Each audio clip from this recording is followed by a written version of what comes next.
Si vous aimez ces histoires, n'hésitez pas à cliquer sur le bouton « J'aime ».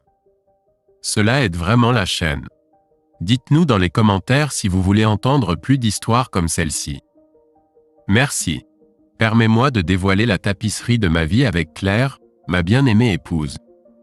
Je suis Samuel, un homme de 45 hivers, tandis que Claire a vu passer 44 étés. Notre union a traversé 23 ans, bénie d'une fille, Cassidy, qui se tient désormais au bord de la fin de son parcours universitaire. Cassidy a été le phare de joie dans nos vies, poursuivant sa passion pour l'éducation avec le noble objectif de devenir professeur de mathématiques. Mes racines remontent à un modeste ranch dans un hameau texan pittoresque, où j'ai travaillé avec diligence, tout en trouvant le temps de me livrer au plaisir du sport, des rodéos et des rassemblements sociaux. Après avoir terminé mes études secondaires, j'ai entrepris une aventure universitaire en agriculture, nourrissant des rêves de façonner de jeunes esprits en tant que professeur d'agriculture au lycée. Les finances limitées de mes parents m'ont contraint à assumer le fardeau d'un travail à temps partiel pour soutenir notre famille. Alors que les derniers grains de sable s'écoulaient à travers le sablier de mes années universitaires, mes parents ont choisi d'embrasser la retraite, vendant notre ranch chéri et optant pour un humble logis en ville. Le destin, cependant, avait un cruel tour à jouer.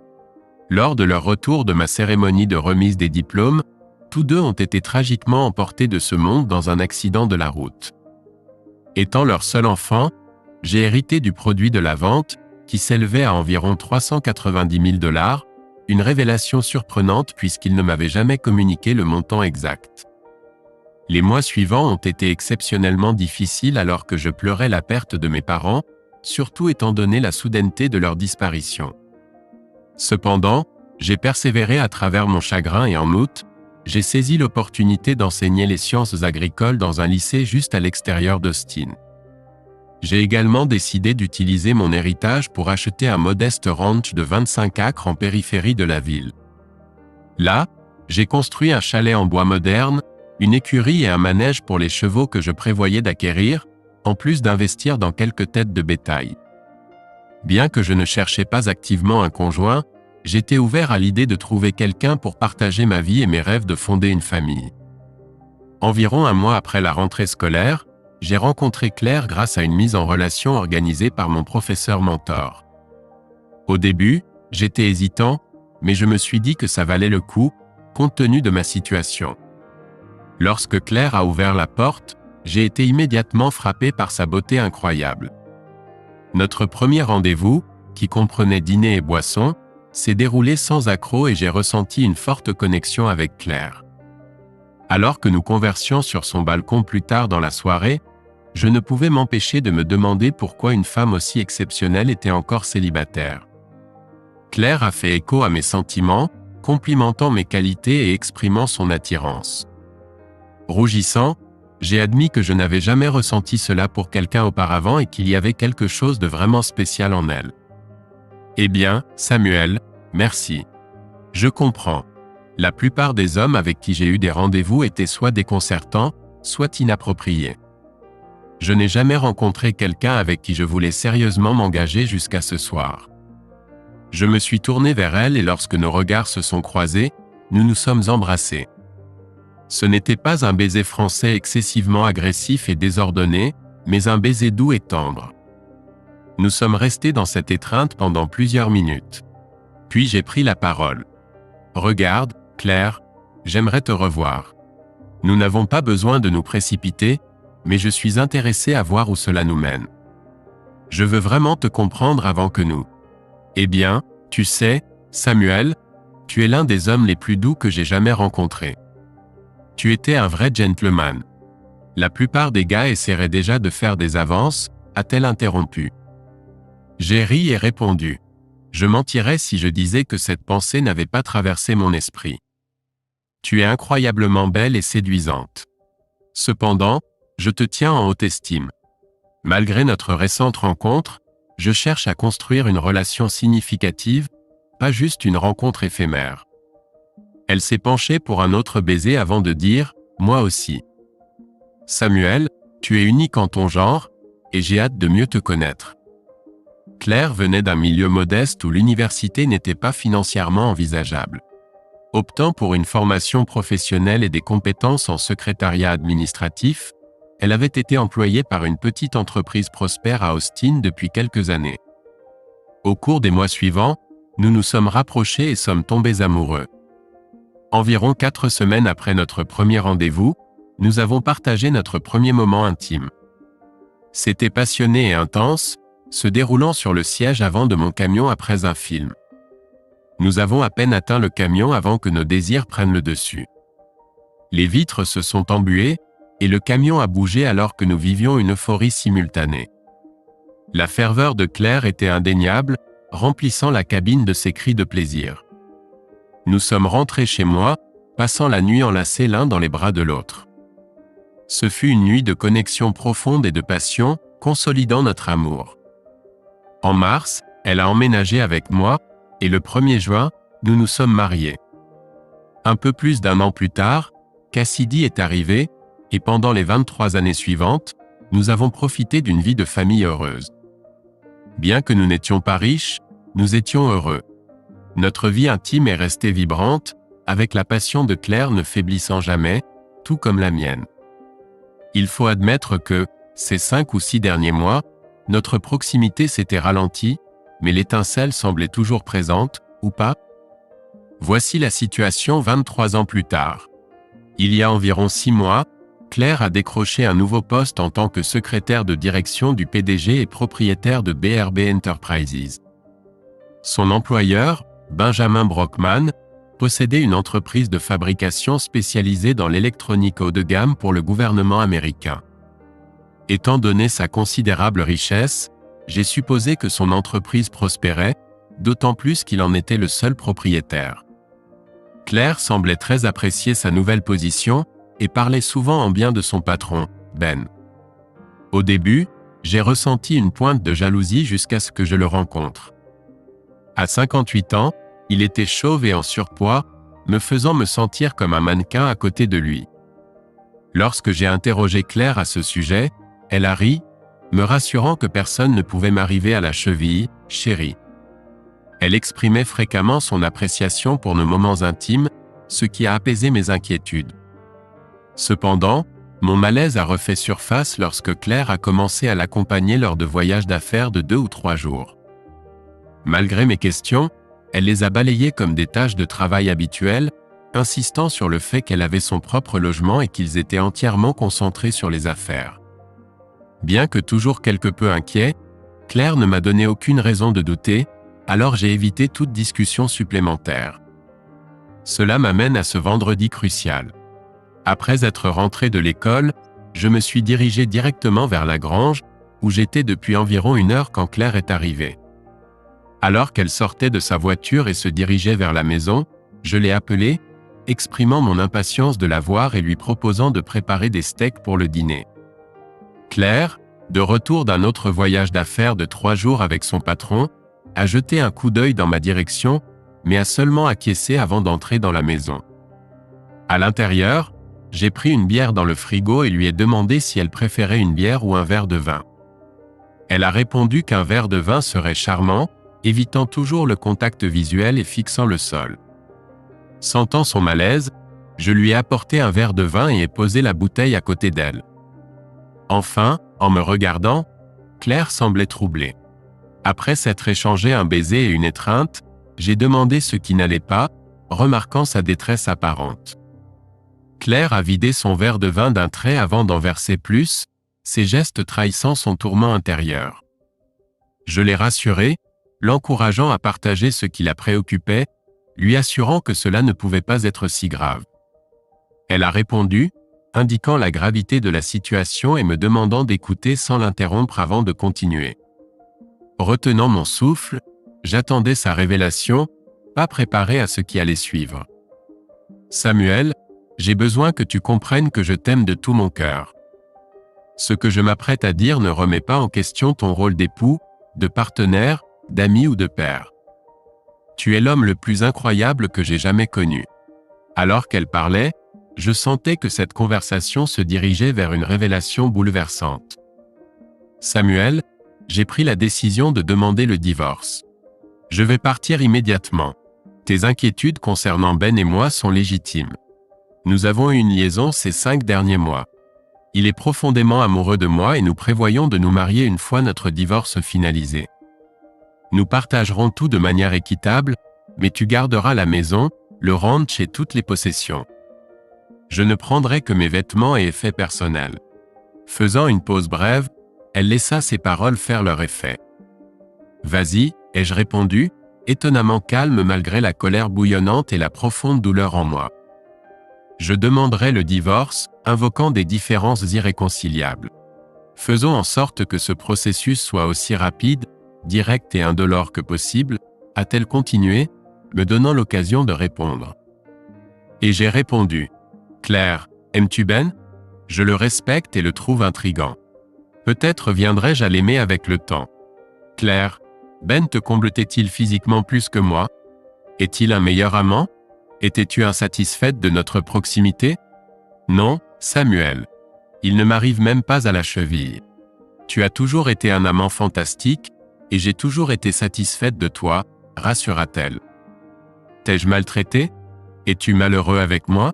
J'ai du mal à comprendre pourquoi tu mets fin à notre mariage et brises notre famille. Claire, je suis vraiment perdu, avouai-je. Samuel, quand je suis gentil avec Ben, il me couvre de cadeaux extravagants. Il m'aime profondément et aime montrer son appréciation. Il croit que se marier avec lui nous offrirait une vie de facilité, sans travail et abondante en luxe, voitures de luxe, voyages internationaux, vêtements de créateurs et dîners raffinés, expliqua-t-elle. Donc, c'est une question d'argent? Tu échanges pour un homme riche? Eh bien Claire, il y a un mot pour ce que tu fais. Et ça commence par app, répliquai-je amèrement. Claire protesta en larmes, assurant qu'elle n'était pas une call girl.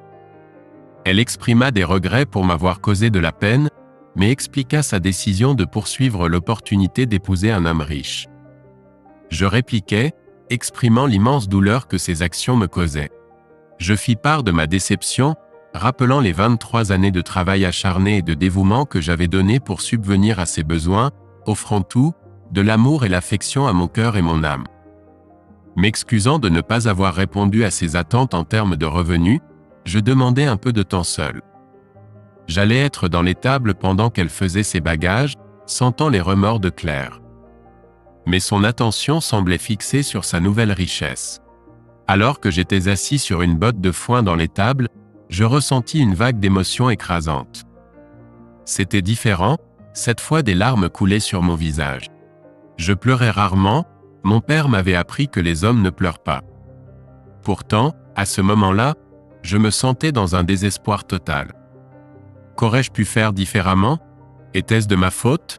Ces pensées transperçaient mon cœur alors que je pleurais, réalisant que ce serait la dernière fois que Claire me ferait pleurer. Claire entra dans l'étable, me regarda et s'exclama « Oh mon Dieu, qu'ai-je fait? Samuel, tu ne pleures jamais. T'ai-je tant blessé? Oh, Samuel, je suis tellement désolé. Eh bien, Claire, tu rentres à l'improviste et tu lances la bombe. Tu détruis notre mariage, tu déchires notre famille, tu déménages et tu demandes le divorce. Et depuis 5 mois, tu es avec un autre homme. Pour couronner le tout, tu prétends que c'est parce que je ne gagnais pas assez d'argent, mais tu dis que tu m'aimes toujours. Mais il semble que l'amour ne signifie plus rien pour toi. Samuel, je dois y aller. Ben et moi partons tôt pour Paris demain. Nous serons absents quelques jours. À mon retour, je commencerai les procédures de divorce dès que possible. Tu sembles pressé de jeter nos 23 ans ensemble. As-tu pensé à la réaction de Cassidy? Je l'appellerai ce soir. Elle comprendra. Ben a promis de lui acheter une nouvelle Mercedes et de rembourser ses prêts étudiants, y compris ceux que tu as contractés. Non merci, Claire. Je peux gérer mes propres prêts, et je doute que Cassidy puisse être acheté comme tu l'as été. Elle me lança un regard étrange mais resta silencieuse. Tu ferais mieux de partir, Claire. Mais sache qu'une fois que tu seras partie, c'est définitif. Je ne te reprendrai pas. Cela annonce le désastre. Alors ne viens pas pleurer auprès de moi. Oh, Et assure-toi de faire plaisir à ton sugar daddy ce soir. » J'ai senti qu'elle réfléchissait à mes paroles un moment. J'ai pensé qu'elle pourrait reconsidérer. Mais ensuite, elle a dit « Au revoir, Samuel. Je t'aime et tu vas me manquer. » Avec une réponse douce, j'ai dit « Moi aussi, Claire. » Après m'être assis et avoir versé plus de larmes, j'ai finalement repris mes esprits et pris la décision d'avancer. M'adressant à mes 2 chevaux, j'ai reconnu qu'ils étaient désormais les seules femelles de ma vie et j'ai exprimé ma confiance en leur fidélité. Je me suis approché, les ai caressés tous les 2, et ils ont répondu par des hochements de tête et des coups de museau. En retournant vers ma maison vide, j'ai attrapé une autre bière. Environ 1 heure plus tard, Cassidy a appelé. « Papa, ça va? Je viens de parler à maman. Est-ce qu'elle a perdu la tête? À quoi elle pense? Elle est avec un sugar daddy et croit que sa richesse lui apportera le bonheur. » J'ai répondu, « Je suppose que je n'ai pas pu combler tous ses désirs dans la vie. » C'est n'importe quoi, papa. Elle croit que ce vieux dégoûtant et son argent vont compléter sa vie. Elle a essayé de me convaincre qu'il serait un super beau-père, me promettant une nouvelle voiture et le paiement de mes prêts étudiants. Je lui ai dit d'aller se faire voir. J'ai dû rire. Heureusement que ma fille a vu clair. Je l'ai rassurée et nous avons discuté, ce qui a égayé mon moral. Elle m'a assuré de son soutien et a promis de rester loin du sugar daddy. Après quelques bières, je me suis assoupi sur le canapé, mais ma nuit a été troublée par des rêves, dont l'un se déroulait dans un centre commercial. Dans le rêve, j'ai surpris Claire en train de faire une fellation à Ben dans une cabine d'essayage pour femmes. Elle a levé les yeux, ri, et a continué, malgré le membre notablement court de Ben ne mesurant que 2 pouces. Le lendemain matin, mon ancien colocataire de fac Jerry a appelé et m'a salué, mentionnant que nous étions restés en contact au fil des ans. Il m'a rappelé qu'il travaille pour la division des fraudes du FBI et qu'il avait été mon témoin de mariage. J'étais l'un de ses amis les plus proches. Cela faisait quelques mois depuis notre dernière conversation. J'ai répondu au salut de Jerry, lui demandant comment il allait. Il a répondu qu'il allait plutôt bien et a demandé de mes nouvelles. J'ai admis que les choses n'allaient pas si bien, expliquant que Claire m'avait quitté la veille et cherchait le divorce, c'est pourquoi je le contactais. Jerry a exprimé l'urgence de me voir car il était en ville, proposant de venir rapidement si cela me convenait. J'ai interrogé Jerry sur la façon dont il pouvait savoir que Claire m'avait quitté, à quoi il a répondu qu'il ne le savait pas vraiment. Cependant, il avait des informations à partager qu'il pensait m'intéresser. Acceptant de le rencontrer rapidement, je me suis demandé ce que Jerry pouvait bien savoir sur ma situation. Tout cela devenait de plus en plus bizarre. Bien que des pensées de vengeance n'aient pas traversé mon esprit, j'avais le pressentiment qu'elles étaient imminentes. Jerry est arrivé environ 30 minutes plus tard, et je lui ai offert une tasse de café alors que nous nous installions sur ma terrasse arrière en cette belle matinée. Jerry remarqua les environs paisibles et magnifiques avant d'exprimer son regret concernant la fin de mon mariage. Bien que je partageais tout avec lui, il ne semblait pas surpris. « Jerry, on dirait que tu étais déjà au courant pour Claire et Ben, fis-je remarquer. »« Samuel, ce que je m'apprête à te dire reste entre nous, » prévint Jerry. « Je ne devrais pas te révéler cela, mais en tant qu'ami, je me sens obligé. Nous n'avons jamais eu cette conversation et tu ne peux pas la partager avec qui que ce soit. » « Bien sûr, Jerry, cela semble plus sérieux qu'un simple problème conjugal, » répondis-je. « C'est le cas, Samuel. C'est également une affaire officielle de mon côté. Je suis impliqué dans une opération concernant Benjamin Brockman. Nous soupçonnons qu'il commet des fraudes avec des contrats gouvernementaux, potentiellement en fraudant le gouvernement américain de millions, s'il est prouvé qu'il est en sérieux problème. Nous avons mené une enquête sous couverture, rassemblant des preuves depuis plusieurs mois, encore quelques mois, et je pense que nous aurons toutes les preuves nécessaires pour le traduire en justice. Waouh, Jerry, c'est fantastique. Je méprise cet idiot. Je ferais n'importe quoi pour le voir tomber. Claire aurait ce qu'elle mérite. Et comment a-t-elle pu être si stupide? Te quitter pour cet idiot était une erreur de sa part. De plus, puisque Claire est sa secrétaire exécutive, elle est devenue une personne d'intérêt dans cette enquête. Mon Dieu! Jerry, Claire est-elle impliquée dans cette fraude? Nous ne le croyons pas. Nous n'avons trouvé aucune preuve indiquant qu'elle est au courant de ces crimes. Cependant, elle sera inévitablement impliquée. Quand tout éclatera au grand jour, elle aura une rude surprise. Elle croit qu'elle va épouser un homme riche et vivre heureuse pour toujours. Lors de notre surveillance, nous avons découvert l'affaire de Claire avec Ben. J'attendais d'avoir des preuves solides. Ensuite, j'avais l'intention de t'informer, Samuel. Je suppose que sa soif de richesse l'a poussé à te trahir. Jerry ouvrit sa mallette et sortit une grande enveloppe. En me la lançant, il dit « Voici de nombreuses preuves de leur liaison si tu veux les utiliser dans ton divorce. Si quelqu'un te demande, tu ne l'as pas eu de ma part. » J'ouvris l'enveloppe. À l'intérieur se trouvaient 8 photos X10, des emails et plusieurs vidéos explicites montrant clairement leurs ébats, accompagnés de dates et d'heures. C'était difficile à regarder et cela ravivait mes émotions une fois de plus. Je gardais mon calme et remerciais Jerry pour ses efforts. Curieusement, dans les gros plans de son visage pendant leurs ébats, Claire ne semblait pas du tout apprécier. Il y avait beaucoup de simulation de sa part. Je sais comment elle agit quand elle est satisfaite et je ne l'ai jamais vue se comporter ainsi lors de nos ébats. Un autre détail ironique. Ben avait effectivement un petit organe masculin. Jerry mentionna qu'il devait retourner au travail. Il m'informa qu'il serait en ville pour quelques jours de plus, mais anticipait que le jour J avec Brockman était imminent. Jerry, que dirais-tu qu'on se retrouve pour dîner demain soir? C'est moi qui régale pour tout ce que tu as fait pour moi dans ce pétrin. Ça me va, Samuel. Ma sœur Ashley arrive demain. Ça te dérangerait si elle se joignait à nous? Absolument. Je ne l'ai pas vue depuis qu'elle avait 13 ans avec des appareils dentaires. Elle a maintenant 36 ans et j'entends dire qu'elle est très belle. Ironiquement, son divorce a été finalisé aujourd'hui. Il semblerait qu'elle soit rentrée plus tôt d'un voyage d'affaires et a surpris son mari au lit avec sa secrétaire. Nous aurons peut-être quelque chose à discuter alors. Elle est associée dans un cabinet d'avocats d'affaires et elle est ici pour ouvrir un nouveau bureau pour eux. Peut-être pourrait-elle t'aider à trouver un bon avocat spécialisé en divorce. Je lui demanderai certainement à ce sujet. À demain. J'ai rencontré Jerry et Ashley dans un restaurant mexicain local le soir suivant. La sœur de Jerry était en effet magnifique comme il l'avait décrite. Elle m'a accueilli chaleureusement avec une étreinte et un baiser sur la joue.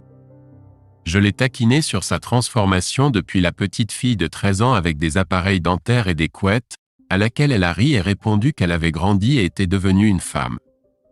En repensant au passé, j'ai reconnu l'avoir taquinée à propos de ses appareils dentaires et admis qu'elle était devenue l'une des femmes les plus belles que j'ai jamais rencontrées.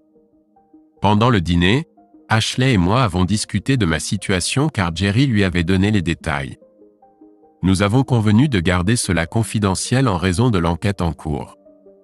Jerry a mentionné que je pourrais diffuser les photos et vidéos, prétendant qu'elles avaient été obtenues par un détective privé. Je les ai informés du projet de Claire de demander le divorce à son retour de Paris, invoquant des différences irréconciliables. Zut! A interrompu Ashley. Tu dois passer à l'offensive. Je connais une excellente avocate spécialisée dans les divorces pour infidélité. Elle a plumé mon ex-mari. J'ai sa carte dans ma chambre d'hôtel. Nous pouvons la récupérer plus tard et commencer lundi pour que tu puisses signifier à Claire à son retour de Paris. Les choses avançaient rapidement, mais j'étais impressionné par l'assurance d'Ashley et je me demandais si elle serait intéressée à sortir avec moi. Vers la fin du dîner, Jerry a reçu un appel et a dû partir.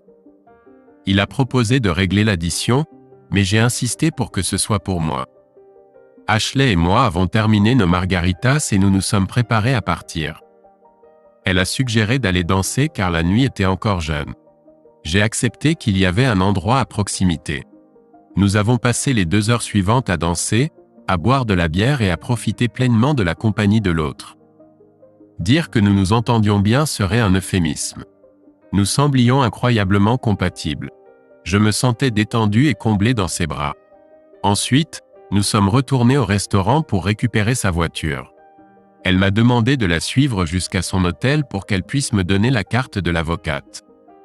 Une fois dans sa chambre, elle m'a remis la carte et m'a demandé d'appeler le téléphone portable de son ami le lendemain, suggérant un rendez-vous lundi.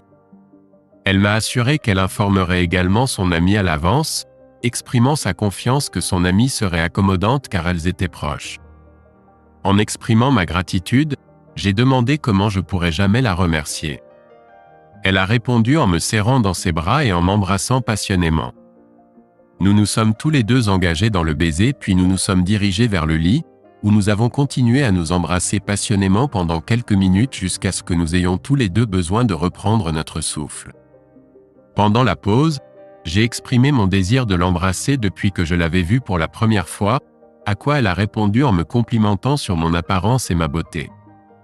Nous avons continué à nous embrasser passionnément, et nos mains ont commencé à explorer l'autre. Elle m'a touché à travers mon gant, et j'ai ressenti une excitation incroyable. Alors que ma main glissait sous son chemisier, j'ai suggéré que nous devrions prendre notre temps, exprimant des inquiétudes quant au fait de profiter d'elle dans son état vulnérable après son récent divorce. Elle a répondu, affirmant son indépendance en tant que femme adulte et déclarant qu'elle savait ce qu'elle voulait. Elle a admis être profondément attirée par moi et espérait que je ressentais la même chose, laissant entendre qu'elle pourrait être celle qui profitait de moi. Elle a raconté sa réaction initiale à la découverte de l'infidélité de son mari, admettant qu'elle se blâmait initialement et se demandait si elle était déficiente d'une manière ou d'une autre. Cependant, elle a finalement réalisé que ce n'était pas de sa faute, reconnaissant ses propres qualités de jeunesse, d'attrait et de confiance.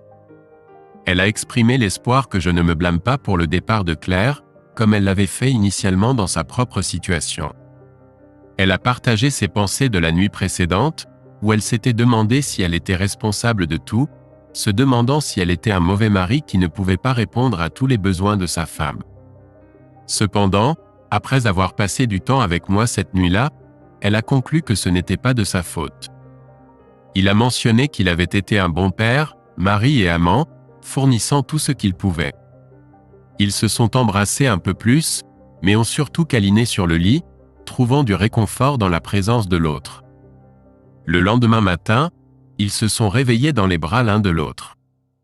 Il l'a invitée à déjeuner chez lui et lui a suggéré d'aller faire du cheval, ce qu'elle a apprécié.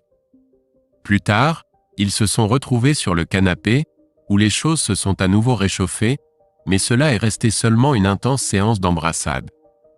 Il a mentionné qu'ils avaient décidé de continuer à se voir et de voir où cela les mènerait. Il a pris son lundi et a rencontré Julia, l'avocate recommandée par Ashley. Il a raconté son histoire et a présenté toutes les preuves qu'il avait. Julia semblait dégoûtée par le comportement et l'attitude de sa femme, ce qui ne l'a pas surpris compte tenu de ses 30 ans d'expérience en tant qu'avocate. Elle a proposé de demander le divorce, basé sur l'infidélité et l'abandon, cherchant à obtenir la propriété de la maison, du ranch et des biens. Ils avaient $10 000 d'économie, qu'ils partageraient. Je conserverai tout l'argent de notre compte courant. Ashley payait déjà sa voiture et sa carte de crédit était à son nom, donc elle les garderait à son nom.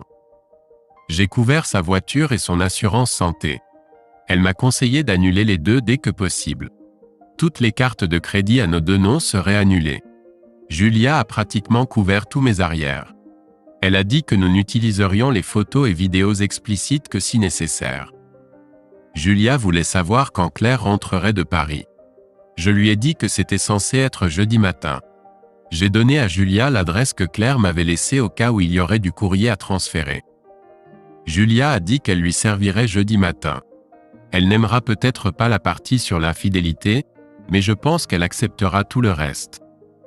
Elle semble satisfaite de sa nouvelle situation financière et impatiente d'un divorce rapide, pour pouvoir épouser M. Brockman. Julia a proposé d'informer Claire qu'elle modifierait la section sur l'infidélité des papiers de divorce si elle les signait tels quels. J'ai répondu affirmativement, exprimant le souhait que Claire reconnaisse son infidélité. Vers 10h30 du matin jeudi, mon téléphone portable a sonné, et comme je n'avais pas cours, j'ai répondu. C'était Claire, semblant contrariée, se demandant pourquoi elle avait reçu les papiers de divorce, alors que nous avions convenu que c'est moi qui demanderais le divorce. J'ai expliqué à Claire que je n'avais rien accepté et que j'essayais simplement de répondre à ses souhaits rapidement. Elle a remis en question le contenu des papiers de divorce, en particulier la mention de l'infidélité et de l'abandon, que j'ai suggéré de changer en différences irréconciliables. Claire a réitéré qu'elle n'avait rien accepté et a proposé que j'accepte le règlement, indiquant que je deviendrais bientôt l'épouse d'un homme riche. Elle a offert de modifier les motifs d'infidélité et d'abandon en différences irréconciliables si je signais le règlement tel quel. J'ai informé Julia que Claire voulait la copie révisée, que l'avocat de Ben examinerait. S'il approuvait, Claire signerait. Après avoir informé Julia de ma conversation avec Claire, Julia avait les papiers mis à jour prêts à envoyer, comme elle l'avait anticipé. Julia a mentionné qu'elle connaissait l'avocat de Ben, le décrivant comme un avocat d'entreprise sans expérience en divorce, prédisant qu'il conseillerait probablement à Claire de signer sans trop réfléchir. Fidèle à la prédiction de Julia, Claire a signé les papiers, et ils ont été renvoyés au bureau de Julia vendredi après-midi. Je suis passé les signer en rentrant du travail. Le divorce serait finalisé dans 60 jours. J'ai appelé Ashley, et nous avons convenu de nous retrouver pour dîner près de son nouveau bureau. Nous avons passé un agréable dîner et discuté pendant environ 2 heures. Ashley a senti que j'avais besoin de tout discuter, et en effet, c'était le cas.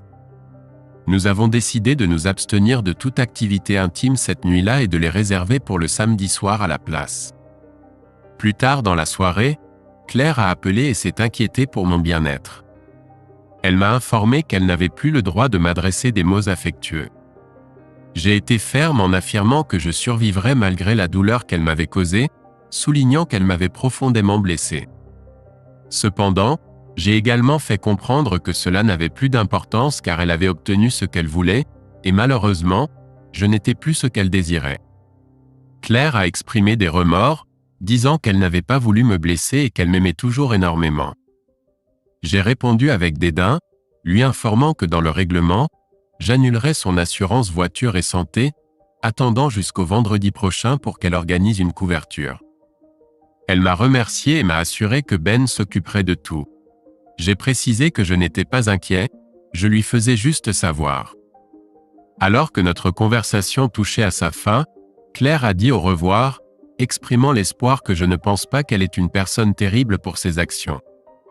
Elle a affirmé qu'elle devait faire ce qu'elle devait faire et a réitéré son amour pour moi. À ce moment-là, j'ai commencé à ressentir de l'émotion.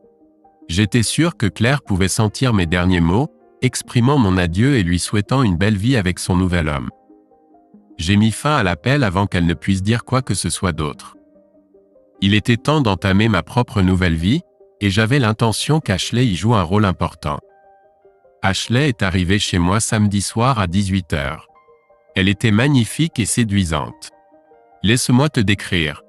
Elle mesure environ 1,75 m, avec de longs cheveux blonds, des jambes galbées et les courbes les plus parfaites que j'ai jamais vues. Elle ressemblait à une déesse incarnée. Ses lèvres pulpeuses demandaient à être embrassées. Elle portait une jolie petite robe rouge qui mettait en valeur sa silhouette, dévoilant un peu de décolleté. Mon excitation était déjà évidente, tendue contre mon Jean. Nous avons apprécié un délicieux dîner sur ma terrasse donnant sur le ranch, accompagné de beaucoup de vin. Nous avons dîné, bu, flirté et conversé pendant environ 2 heures. Finalement, elle m'a regardé et m'a dit que si je ne l'emmenais pas au lit bientôt, elle exploserait, me surnommant cow-boy. Je l'ai littéralement prise dans mes bras et l'ai conduite dans ma chambre. Nous n'avons pas perdu de temps à nous déshabiller et à nous adonner à la compagnie de l'autre. Au cours des semaines suivantes, Ashley et moi avons passé beaucoup de temps ensemble. J'ai proposé qu'elle emménage, mais elle a préféré attendre que mon divorce soit finalisé. Néanmoins, elle passait souvent des nuits dans mon lit. Environ 5 jours avant que mon divorce ne soit officiel, Jerry m'a appelé. Il m'a informé qu'ils étaient sur le point d'agir contre Brockman et son entreprise. Tout ce que possédait Brockman serait saisi, car ils avaient accumulé des preuves substantielles et des témoins contre lui. Et Claire ? Ai-je demandé. Elle sera interrogée, mais il semble qu'elle soit hors de cause. Cependant, elle va perdre son soutien financier. Elle va avoir une période difficile, Samuel. C'est son problème, je suppose. Samuel, je veux que tu saches que ma sœur est ravie de votre relation. Elle était dévastée après son divorce. Y a-t-il une chance que tu deviennes mon beau-frère un jour? J'espère bien, Jerry. Cela dépendra de ce qu'elle voudra. Je peux te dire, cependant, que je suis tombé amoureux de ta sœur. Elle t'aime aussi, Samuel. Je te tiendrai au courant de la situation avec Brockman. Je ne serais pas surpris si Claire prenait contact avec toi. C'était vendredi, et j'attendais avec impatience de passer le week-end avec Ashley. C'était aussi le jour où mon mariage avec Claire prenait officiellement fin. En rentrant du travail, je me suis arrêté dans une supérette pour acheter de la bière pour le week-end. Ce qui s'est passé ensuite pourrait être qualifié de destin, de chance ou de justice, mais c'était certainement particulier. Claire m'a appelé. Elle voulait me voir. J'ai accepté de déjeuner. J'ai invité Ashley, mais elle a refusé, connaissant le but de la réunion et me faisant confiance pour gérer la situation. J'avais pris toute la semaine de congé, prévoyant de démissionner une fois qu'ils auraient trouvé un remplaçant. De plus, nous étions occupés à installer Ashley chez moi. Claire et moi nous sommes retrouvés dans un joli restaurant du centre-ville, selon ma suggestion. Je n'en croyais pas mes yeux quand je l'ai vue. Elle avait pris du poids et franchement, elle n'avait pas l'air bien. Les derniers jours avaient dû être éprouvants pour elle. Cela avait été largement couvert par les médias, avec son nom mentionné fréquemment. Il y avait même des rapports suggérant qu'elle était la maîtresse de Brockman. J'ai remarqué des gens qui la fixaient du regard et qui pointaient du doigt à son arrivée. Optant pour une zone extérieure ouverte, nous avons trouvé une table à l'écart des regards curieux pour avoir notre conversation. Au début, nous avons échangé des banalités, mais ce n'est pas longtemps avant qu'elle éclate en sanglots. « Samuel, te quitter a été la plus grande erreur de ma vie », a-t-elle avoué. Je ne dis pas ça juste parce que Ben a été arrêté.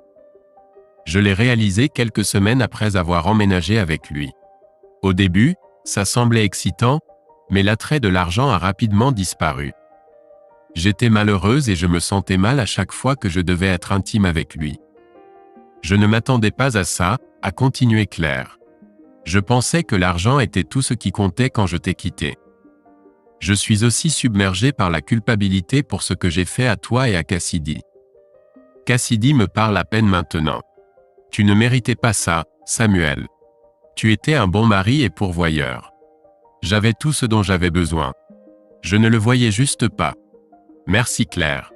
J'apprécie ta sincérité, ai-je répondu. J'étais heureuse avec toi, Samuel, a-t-elle insisté. J'ai laissé ce vieux bouc me manipuler. Il m'a séduite, convaincue de te quitter pour lui et son argent. La nuit avant son arrestation, il s'est imposé à moi. C'est un vieil homme dégoûtant et pervers. J'espère qu'il pourrira en prison. Malgré l'envie de rire, je me suis retenu. Où veux-tu en venir, Claire? Que veux-tu de moi? Ai-je demandé. Les yeux de Claire se sont remplis de larmes alors qu'elle suppliait. Reprends-moi, Samuel. Je t'aime et tu me manques terriblement. Ta maison me manque, le ranch, les chevaux et tout ce que nous partagions. Je ferai tout pour arranger les choses. Claire, est-ce que tu me regrettes vraiment ou est-ce parce que tu n'as plus d'argent, de maison ou d'emploi? Ai-je demandé. Je suis fauché, Samuel, sans nulle part où aller, a-t-elle avoué. Mais tu me manques terriblement. Je veux que les choses redeviennent comme avant. Claire, quand tu es partie, j'ai été clair en disant que c'était définitif. Il n'y a pas de retour en arrière, ai-je répété. Ton départ était permanent. Je comprends, Samuel, mais j'ai désespérément besoin de toi. Je suis au bout du rouleau. Tu es mon dernier espoir. Je suis désolé, Claire. J'ai avancé et trouvé l'amour avec quelqu'un d'autre. Nous nous marierons éventuellement, mais nous ne précipitons pas les choses en raison de nos expériences passées avec nos conjoints, ai-je expliqué. Claire avait l'air dévastée, les larmes coulant sur son visage. Il semblait qu'elle n'avait pas envisagé la possibilité que je puisse avancer. Elle était assise là en pleurant, et je ne pouvais m'empêcher de ressentir de la compassion pour elle. J'avais autrefois envisagé la vengeance quand tu es parti, mais maintenant je veux aider, ai-je dit. Y a-t-il quelque chose que je puisse faire pour t'assister ? Demanda Claire en relevant les yeux. Je suppose que j'étais naïve de penser que tu me reprendrais. Je ne te blâme pas, je ne me reprendrai pas non plus. Si tu pouvais me prêter $5000 le temps que je trouve un travail et un logement, je loge chez un ami, mais j'ai besoin de mon propre chez moi. De combien as-tu besoin, Claire ? Ai-je demandé. Si tu pouvais me prêter $5000, je commencerai à te rembourser une fois que j'aurai trouvé un emploi, répondit-elle. Alors que le serveur apportait nos plats, Claire commença à manger, mais mon appétit avait disparu. En l'observant, je sortis mon carnet de chèques et écrivis un chèque. En le lui tendant plié, je dis « Claire, ceci devrait t'aider à repartir à zéro. Tu es une secrétaire talentueuse. Tu trouveras un travail. Sinon, fais-le-moi savoir, et je verrai ce que je peux faire. Je regrette comment les choses se sont déroulées. Mon rêve était de vieillir avec toi, main dans la main, en écoutant Cassidy prononcer ses vœux de mariage, en regardant nos petits-enfants faire leur première balade à cheval, et en étant enterré à tes côtés dans un ranch. Il semble que le destin en ait décidé autrement. » Sur ces mots, je me levai de la table et quittai le restaurant. Plaçant un billet de $100 pour régler l'addition et le pourboire, je jetai un coup d'œil en arrière alors qu'elle ouvrait le chèque. Son expression passa de l'incrédulité lorsqu'elle leva les yeux, me trouvant déjà parti. Je lui avais laissé un chèque avec un message clair. Souriant narquoisement, je partis. Elle observa depuis la terrasse alors que je m'éloignais en voiture. Ensuite, Ashley emménagea, et nous nous sommes mariés au printemps suivant. Jerry fut mon témoin, et Cassidy assuma le rôle de demoiselle d'honneur, étant devenue proche amie. Le mariage eut lieu à Vegas au Caesars Palace, avec un petit groupe d'amis et de familles présents. La réception se tint dans notre suite nuptiale, créant un événement mémorable pour tous. J'ai eu de la chance, gagnant plus de $200 000 sur une machine à sous progressive, montrant ainsi mon talent pour accumuler de l'argent grâce au jeu. Claire n'a pas participé aux festivités, mais elle a eu vent de la nouvelle par le journal local. Finalement, elle a trouvé un travail et un logement, bien qu'elle n'ait jamais remboursé le prêt, ce que je n'avais pas anticipé. On raconte qu'elle fréquente désormais un professeur d'anglais du lycée, et j'espère que cela lui apporte du bonheur. Pendant ce temps, Ben Brockman a été jugé et reconnu coupable de crimes fédéraux. Tous ses biens ont été saisis pour rembourser le gouvernement, et il passera un certain temps derrière les barreaux. Peut-être y trouvera-t-il une compagnie plus adaptée à ses goûts.